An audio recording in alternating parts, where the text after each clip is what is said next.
Assalamualaikum warahmatullahi wabarakatuh. Selamat pagi dan salam sejahtera untuk kita semuanya. Khusus selamat datang untuk saudara-saudaraku dari Kupang. Welcome to Jogja. Selamat berjumpa kembali. Kita sudah agak lama tidak bertemu. Pak Tarsi terakhir di Ruteng ya Pak ya. Sama. Iya. Unita juga. Tapi Pak Tejo beberapa hari yang lalu juga masih ke Sumba Timur. Ya, selamat datang di Jogja, walaupun sambutannya terlalu hangat sambutannya. Jadi mau turun ke Jogja itu masih 20 menit di atas akrobat Jupiter. Karena pilot Jogja suka akrobat seperti akrobat kita yang jatuh di Langkawi. Tapi nggak apa-apa, biasanya seperti itu, akhirnya kita mendarat dengan selamat. Mendatang dan semoga nanti kita selama 3 hari di sini bisa menghasilkan apa yang kita cita-citakan, yaitu kurikulum dan pelatihan yang terakreditasi khususnya untuk PML yang semoga nanti bisa kita gunakan di replikasi tempat yang lain, maupun juga dengan terakreditasinya pelatihan ini terjawablah apa yang diinginkan oleh teman-teman kita yang ikut pelatihan dulu. Kan kalau dulu ikut pelatihan ini buat apa? Nggak ada ininya, civil effect-nya. Karena pelatihannya tidak terakreditasi, angka kreditnya juga kita tidak bisa dapatkan dari pelatihan ini. Walaupun nanti kita bisa lihat sebetulnya manfaatnya banyak sekali, tapi civil effect-nya dengan telah nantinya kalau sudah terakreditasi, maka ada civil effect bagi teman-teman yang mengikuti pelatihan. Baik, saya sampaikan, saya kira ini sesuatu yang sifatnya flashback dari apa yang telah kita lakukan. Tadi juga Ibu Kabid sudah sampaikan, saya hanya mungkin banyak yang sama dengan yang disampaikan oleh beliau, bahwa memang kita dulu latar belakangnya adalah dalam rangka revolusi KIA diperlukan para manajer yang kompeten sesuai dengan Permenkes 91. Permenkes 91 kita tahu bahwa jabatan khususnya di Dinas Kesehatan itu merupakan jabatan strategis dan politis juga, ya. Dan sudah diatur juga secara substantif dengan Permenkes 91. Namun dengan diterbitkannya peraturan ini maupun dengan latar belakang tadi, ternyata belum ada sistem pengembangan kepemimpinan secara yang dikembangkan secara sistematis. Nah, oleh karena itu juga kita dari Pak Halik kita ingat bahwa ada pembagian peran pusat, provinsi, kabupaten dan seterusnya, di mana ini membutuhkan pemahaman yang kuat bagi para manajer di wilayah, di daerah, bagaimana dia mengembangkan kapasitasnya dalam mengemban peran dan fungsinya. Kabupaten kota harus kuat di dalam penggerakkan operasional dan pindal seterusnya. Provinsi seperti ini, kebijakan, koordinasi, penggerakkan, dan seterusnya pusat seperti ini. Oleh karena itu kapasitas perlu dikembangkan. Untuk tingkat provinsi dan kabupaten adalah kapasitas yang bisa mengampu dan bisa melaksanakan dengan baik tugas-tugas tersebut. Oleh karena itu perlu pelatihan-pelatihan yang sistematis, pelatihan-pelatihan dengan kurikulum maupun bahan-bahan pelatihan yang baik, dan tentu dengan kehadiran Ibu Lili di sini nanti kita akan mohon arahan bagaimana ini pelatihan bisa terakreditasi dengan baik. Ya, menjadi ada pengaruh politik, kesehatan pasti dan selalu terpengaruh oleh imbas politik di daerah. Tidak hanya dalam hal penempatan para pejabatnya, tetapi juga sampai kepada sistem penganggaran dan sebagainya. Sangat ditentukan oleh visi misi dari kepala daerah. Penunjukan tenaga struktural, dan oleh karena itu juga pelatihan ini harus bisa mengampu situasi-situasi yang seperti ini, bagaimana mengurangi dampak negatif politik di daerah. Dan oleh karena itu, apakah kepala daerah juga menganggap pelatihan kepemimpinan bagi kepala SKPD kesehatan ada gunanya, tidak. Kemudian asumsi dasar tentang kepemimpinan, bahwa akibat negatif dari politik di daerah, ya, yang tentunya nanti harus kita kurangi pengaruh negatifnya, maka kepemimpinan harus dikembangkan menjadi kepemimpinan yang rasional. Dan walaupun program tetap ada pengaruhnya, maka hikmah yang dipetik ini harus kita tangkap dalam pelatihan-pelatihan bagi para manajer. Bagi mereka yang mendadak menjadi kepala dinas atau direktur studi, tentu ya diharapkan punya keinginan untuk maju. Sudah kadung dipilih, sudah terlanjur dilantik, tentu mereka membutuhkan pelatihan yang sistematik. Baik, oleh karena itu pelatihan PML ini didesain ya agar supaya dapat menjawab kebutuhan-kebutuhan seperti tadi, dengan kapasitas, pengaruh politik, asumsi pimpinan dan seterusnya. Nah, oleh karena itu waktu itu ini flashback kembali kemarin di NTT, Belu, Sumba Timur, Manggarai dan Sika. Tadi oleh Ibu yang mewakili kepala dinas, Ibu Kepala Bidang, dan disebutkan bahwa ini sudah direplikasi di beberapa kabupaten yang lain, dan tentunya barangkali cita-citanya adalah di seluruh NTT nanti juga dilakukan 350 mas. Iya, ya, cukup besar volumenya. Kemudian juga kompetensi 6 manajer utama di masing-masing 4 kabupaten. Ya, tadi sesuai dengan fungsi-fungsi yang diemban, manajer program, visi bintek, dan dukungan pada manajer di tingkat lebih bawah. Pengembangan kapasitas tidak hanya pada dirinya sendiri, tapi juga dia harus bisa mampu mengembangkan kapasitas di tingkat yang lebih bawah. Kemudian demikian pula kompetensi para manajer di dinas kesehatan provinsi, bintek, program, mengembangkan di bawah, dan koordinator, dan wakil juga dari pemerintah pusat yang ada di daerah, plus UPTD, Latnakes.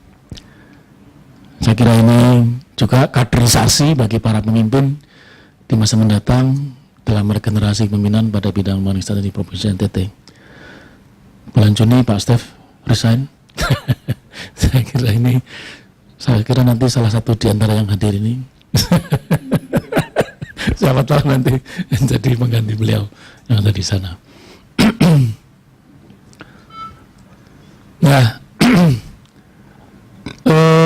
kerangka konsep dari pengembangan kompetensi ini adalah pengembangan kompetensi secara berjenjang dan saling terkait, berawal dari pengembangan kompetensi kepala dan manajer di Puskesmas, kemudian dinas kabupaten, dan seterusnya sampai ke tingkat provinsi. Nah, tadi sudah kita sampaikan tentang kompetensi yang diharapkan sesuai dengan tupoksi yang ada, pembagian peran pusat, provinsi, kabupaten, dan kota. Ya, provinsi seperti ini. Kemudian untuk kabupaten kota mungkin lebih operasional lagi, sehingga selain supervisi, leadership, kemudian juga kemampuan dalam penyusunan SOP, kemudian juga perencanaan Puskesmas, susunan program dan penganggaran, manajemen obat dan logistik, logmen, indikator kinerja, yang sekarang kita punya PKTP, pengukuran kinerja tingkat Puskesmas saat ini. Ya, ini SOP juga sama, saya kira, mohon maaf sama. Kemudian MONIF ini, dan sekarang juga kita punya program di Puskesmas dengan stratifikasi. Saya kira juga mesti harus kita kembangkan. Jadi kurikulum pelatihan tentu akan selalu mengikuti perkembangan dari yang ada. Ini kemarin flashback dari yang telah kita lakukan. Tentu ke depan hal ini mesti harus kita elaborasi kembali, mana-mana yang harus kita kembangkan. Kemudian public private partnership, ya, kemampuan untuk membentuk jejaring maupun mengampu fungsi regulasi dari dinas kesehatan kabupaten kota sebagai regulator dari seluruh sistem pelayanan kesehatan yang ada di wilayah kerjanya. Nomor 11 ini juga cukup besar yang harus kita kembangkan kapasitasnya. Dan di Puskesmas antara lain semacam ini ya bersama SOP, perencanaan, bagaimana attach antara perencanaan tingkat Puskesmas dengan nanti perencanaan di tingkat kabupaten dan provinsi. Lokmin, indikator kinerja, dan seterusnya. Ya, kemudian metode yang dilakukan oleh kegiatan PML ini tentu adalah pembelajaran jangka panjang. Jadi tidak hit and run, ada pendampingan selama di lapangan. Ya, dalam hal ini kita padukan kelola pengetahuan dan pengalaman untuk bentuk kapasitas manusia yang dekat dengan menantikan pada proses learning by doing serta pembelajaran mandiri. Ini salah satu metode yang kita pakai, walaupun ini sesuatu yang tidak mudah. Teman-teman yang di lapangan kita ajak belajar mandiri dengan basis pada problem solving cycle, sehingga terdorong mereka untuk belajar karena dia menghadapi problem yang dihadapi sehari-hari, kemudian bagaimana mengatasinya dengan berbekal berbagai macam pengetahuan dan pengalaman yang telah dimiliki. Kemudian proses pelatihan adalah andragogi, yaitu prinsip adult education dengan dilengkapi studi kasus, kaji banding, dan penugasan. Dan satu hal yang kita ingin sampaikan bahwa PML yang telah dilakukan, kita lakukan berbasis web. Namun demikian untuk daerah yang sulit koneksinya disediakan dengan modul-modul offline, ya. Dan pada saat tertentu mereka berkumpul di, misalnya Puskesmas berkumpul di tingkat kabupaten untuk melakukan tatap muka dengan para narasumber maupun fasilitator yang ada di Jogja dengan melalui Skype. Kemudian ada lagi metode yang pendampingan secara kontinu oleh mentor lokal. Ya, jadi para peserta didik itu tidak dilepaskan begitu saja. Ya, tadi barangkali untuk mengatasi juga kesulitan dalam belajar mandiri tadi didampingi oleh mentor lokal yang dia tinggal di wilayah itu. Pengembangan PMA yang dilakukan di Papua setelah ada kegiatan di NTT, Papua juga ingin meniru seperti yang di NTT, itu di sana disebut dengan LDHE, Local District Health Expert. Terus sebetulnya juga mentor lokal, dia tinggal di sana juga, ya betul-betul tinggal di wilayah itu. Iya, tidak lokal tapi interlokal ini. Tapi internasional, Local District Health Expert, keren itu istilahnya. Jadi sama, fungsinya sama seperti itu. Dan mentor lokal juga seringkali kalau di Papua tidak hanya menjadi pendamping teman-teman di Puskesmas, tapi juga mendamping para kepala dinas juga di sana akhirnya. Barangkali Pak LDAE, tolong tolong itu bukain internet saya, bukan email saya, jawab email saya. Kadang-kadang sampai seperti itu. Aku nggak bisa jawab email gitu. Di Papua, tapi di NTT enggak. Jadi mentor lokal memang saya pikir suatu, kalau mobil barangkali ya MPV barangkali itu ya, multipurpose itu ya. Tapi memang pembelajaran kita ini memang betul-betul disupport oleh mentor lokal seharusnya. Jadi, kemudian secara berkala berhubungan dengan narasumber di Jogja, ada jadwal-jadwal yang disusun oleh teman-teman di lapangan dalam pembelajaran web base ini, karena dengan membaca modul, kemudian ada penugasan menjawab soal-soal dan seterusnya, itu bisa langsung berhubungan dengan para narasumber dan fasilitator di Jogja. Kemudian juga ada pertemuan tatap muka dan fasilitator di masing-masing kabupaten untuk membahas kasus-kasus yang telah ditemukan selama pelatihan. Kemudian outputnya tentu kita tahu bahwa pelatihan PML ini setelah punya pengetahuan yang cukup, kemudian punya motivasi yang kuat untuk mengatasi problem, ya dia mampu mengatasi problem berbasis pengetahuan, berbasis pengalaman yang sudah dia dapatkan selama pelatihan. Oleh karena itu, perubahan yang diharapkan adalah perubahan pada mindset, sikap, perilaku, bahkan pada institusinya, dan perubahan-perubahan pada sistem kesehatan di mana dia bertugas.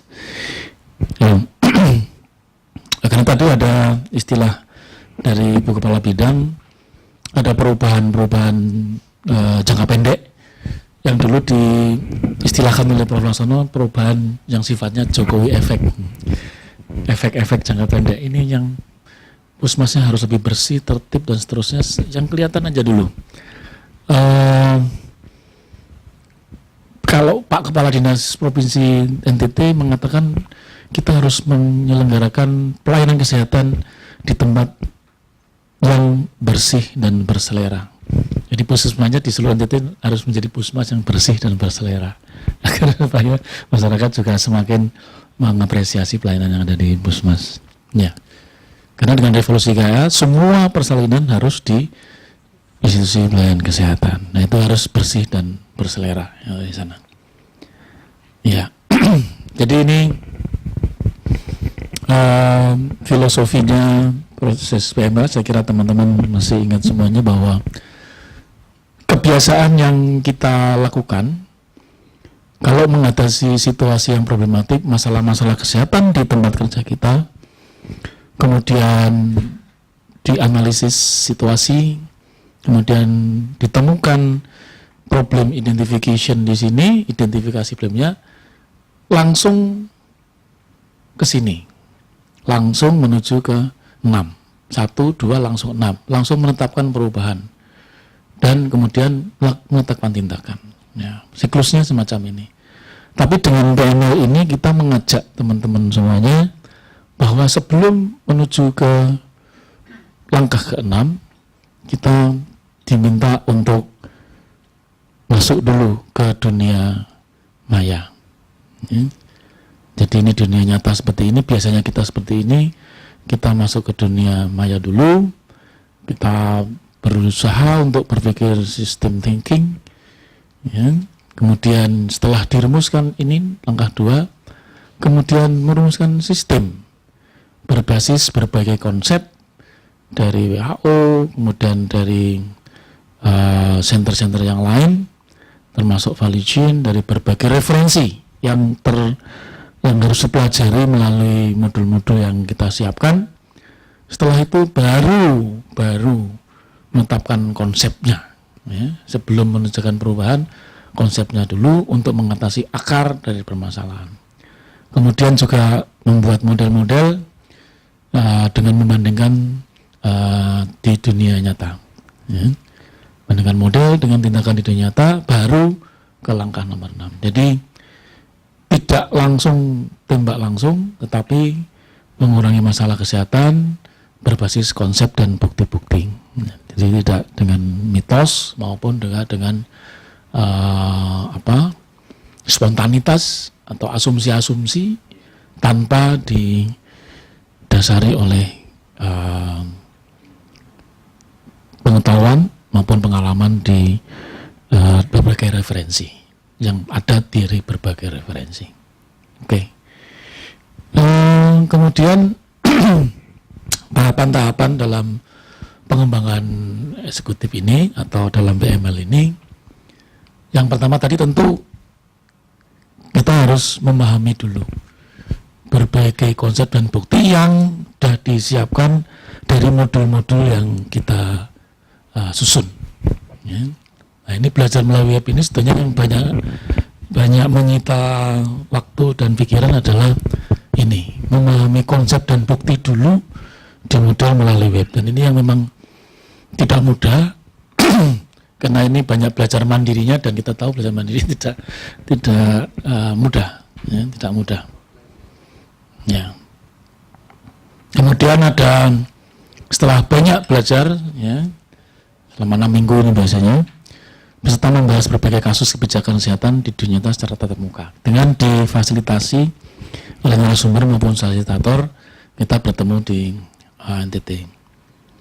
Kemudian setelah itu, setelah belajar teori-teorinya, simulasi kasus, mulailah peserta menyusun proposal untuk mengatasi problem yang ditemukan dengan memilih satu kasus prioritas. Nah, ini khususnya di Puskesmas, teman-teman memilih satu kasus yang prioritas, yang punya leverage, daya ungkit besar terhadap data kesehatan yang ada di tempat kerjanya. Ya, kemudian untuk itu peserta kemudian menyajikan proposal dalam seminar tatap muka di kabupaten. Tentu sambil belajar ini nanti juga ada kaji banding dan seterusnya. Ya, tapi tahapannya adalah semacam ini, belajar teorinya dulu, kemudian membahas simulasi kasus, milih satu kasus dan menyajikan proposal. Yang ini betul-betul nyata untuk mendapatkan dukungan, baik itu dukungan dana dari tingkat kabupaten maupun dukungan dalam kebijakan. Jadi dengan demikian secara skematis kembali, kalau kita menemukan masalah kesehatan, kita akan melalui tahapan-tahapan ini. Kemudian setelah diseminarkan, kita kembali ke dunia nyata lagi, melaksanakan proposal dengan menggunakan berbagai sumber dana. Tadi ada semacam dua tipe. Yang pertama mungkin tidak terlalu banyak menggunakan teori, itu adalah yang jangka pendek, fisik, Puskesmas, perubahan-perubahan apa. Jadi sebelum kepada perubahan yang lebih mendasar, kita juga melengkapi perubahan ini dengan perencanaan perubahan-perubahan yang lebih nyata dulu. Itu misalnya tentang fisik Puskesmas, tentang tata kerja di Puskesmas, tentang sistem pelayanan kepada pasien dan seterusnya. Sebelum kita memilih problem yang lebih mengakar lagi, ya, dengan proposal yang lebih mendasar, problem yang lebih mendasar. Tapi jadi oleh karena itu pada PML itu juga ada proposal jangka pendek, ya, yang setahun begitu, dan proposal jangka panjang untuk, karena ini untuk menyusun yang ini kan nanti harus menyusun untuk dilaksanakan tahun berikutnya. Kalau yang ini adalah yang dilaksanakan tahun berikutnya, tapi pada tahun berjalan mereka juga sudah membuat perubahan-perubahan jangka pendek. Tadi yang sifatnya fisik tadi, kebersihan, kerapian, sistem pelayanan, bahkan mungkin sistem kearsipan dan seterusnya, tata laksana pelayanan, pendaftaran, farmasi dan seterusnya. Itu yang jangka pendek. Yang jangka panjang tentu yang lebih substansif, misalnya tentang sistem rujukan KIA dan seterusnya, mungkin di sini. Ini yang jangka panjang, karena dirasakan tahun depannya. Baik, nah ini contoh yang di Puskesmas seperti ini, ya, persiapan lokakarya selama 5 hari dan seterusnya, kemudian pembelajaran Web selama 6 minggu, ya. Dalam pelajaran web ini ada penugasan, ya, penugasan ada. Jadi modul itu selalu ada soal-soal yang harus dikerjakan. Setiap modul ada soalnya, kemudian dijawab, dan ini harus didampingi oleh mentor. Kemudian setelah itu melakukan pelajaran ini diteruskan dengan persiapan kaji banding, ya, kaji banding di satu provinsi, NTT selama 3 hari, didampingi fasilitator dari Jogja maupun mentor. Ya, kemudian setelah itu mereka tatap muka di kabupaten, membahas berbagai kasus dan isu terkini yang disiapkan baik oleh kasus yang dari Jogja maupun yang ditemukan selama kaji banding. Kemudian ya, selama langkah keempat ini ada hari pertama review modul dan hari kedua ketiga adalah diskusi kasus. Kemudian kembali ke tempat kerja, mengidentifikasi masalah, ya, dan menyusun rencana aksi selama 4 minggu, dampingi mentor lokal, karya periodik di Puskesmas, dan action letter selama 2 hari. Kemudian ke kabupaten, ya, membahas rencana aksi tadi, ya, proposal yang disusun, kemudian kembali lagi implementasi tempat kerja dan dilakukan evaluasi. Ya, saya kira ini, ya. Jadi tadi ada rencana pelaksanaan kita lakukan waktu itu, ada jadwal-jadwal, ya, tentatif waktu-waktu, nyusun struktur program, rencana jalan modul, persiapan website dan seterusnya. Ini direncanakan pada awal sebelum pelatihan dimulai. Dan nyusun modul, ya, oleh para narasumber maupun para fasilitator.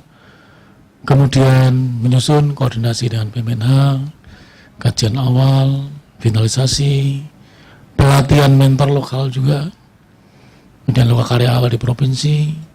Ini menyusun RTL pembelajaran di tingkat kabupaten dan puskesmas. Kemudian tadi ada pemaparan, kirim tugas, mentor lokal saya kira itu. Kemudian kaji banding, kemudian studi kasus, laporan kaji banding, kemudian proposal. Ya, seminar proposal, kemudian pelaksanaan dan evaluasi akhir. Kemudian seterusnya kita sampaikan modul-modulnya.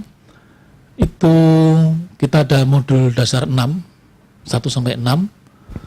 Yang pertama adalah modul dasar pertama tentang kompetensi penjaga struktural, ya, Permenkes 91. Kemudian yang modul dasar kedua adalah kebijakan kesehatan dan reformasi sistem kesehatan yang berkelanjutan. Ya, ini modulnya semacam ini. Kemudian modul dasar 3 desentralisasi kesehatan, ya. Materi dasar 4 atau modul dasar 4 adalah konsep pemerataan dalam pelayanan kesehatan, health account, dan equitable universal health coverage. Ini pada waktu itu saya sedang hangat-hangatnya awal dari JKN atau BPJS. Sekarang tentu harus diganti dengan JKN. Kemudian modul dasar 5 penggunaan epidemiologi dan bencana, ya, Indonesia negara bencana tentu harus ini. Kemudian yang keenam adalah jejaring kemitraan swasta dan pemerintah, public private partnership. Ya, masing-masing modul ini 1 sampai 6 dilampiri dengan berbagai referensi dan bahan bacaan lainnya. Misalnya yang pertama modul dasar tentang kompetensi bicara struktural dilampiri juga dengan topik tentang human resource for health, analisis kinerja individu, sebutan SDM Dinkes dan berbagai bulan artikel lainnya oleh, ya ini contohnya Pak Andre, ya. Kemudian setiap modul tadi juga dibuatkan pengantar modulnya sebelum kita belajar modul. Saya kira kita mau lihat ke contoh dari modul, lampiran modul. Ya. Misalnya dari dasar 1. Nah ini. Lampirannya cukup banyak. Jadi materi dasar tentang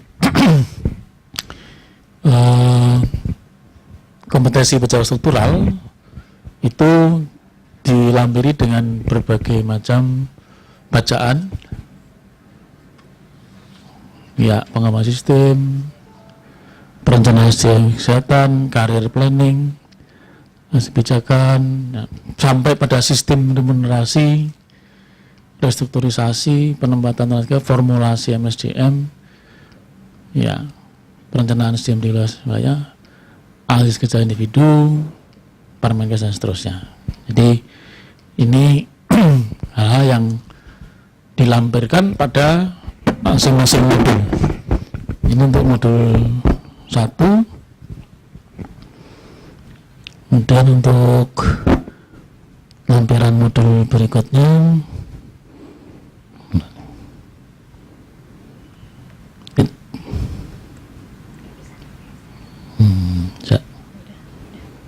ya.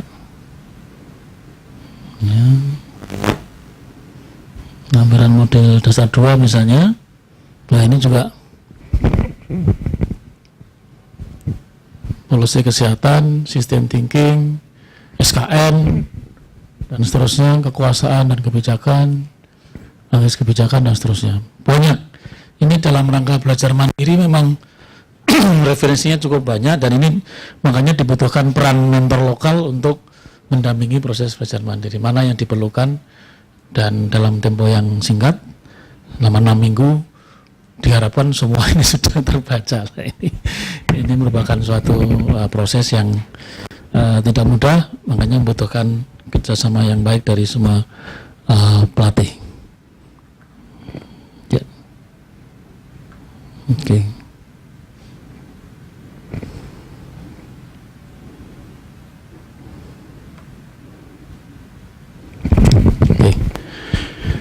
Kemudian selain modul dasar, kita juga punya modul spesifik, yaitu modul yang disesuaikan dengan kebutuhan spesifik di masing-masing daerah. Ada modul perencanaan, pembangunan teknis, manajemen perkantoran, dan seterusnya, customer service, sesuai dengan kebutuhan wilayah kabupaten. Kemudian yang ketiga adalah modul soft skill, misalnya keterampilan komunikasi. Ini penting sekali karena membangun budaya organisasi, dan ini dua hal yang sangat vital. Ya. Kemudian modul kasus-kasus, simulasi kasus kesehatan di lapangan, modul tatap muka, itu pembahasan kasus setiap level. Kemudian ya modul pengembangan, ya misalnya pengembangan unit pelaksana kesehatan, ya, dan pengembangan institusi yang lain yang dibutuhkan. Oke. Kemudian juga dilengkapi modulnya dengan bank tentang perundang-undangan. Tentu ini harus diupdate terus tiap tahun, undang-undang yang masih berlaku di bidang kesehatan, dan bahan-bahan penunjang lainnya. Ya, saya kira ini yang refleksi atau kilas balik yang dapat kami sampaikan tentang desain pelatihan PML. Nah, tentu ke depan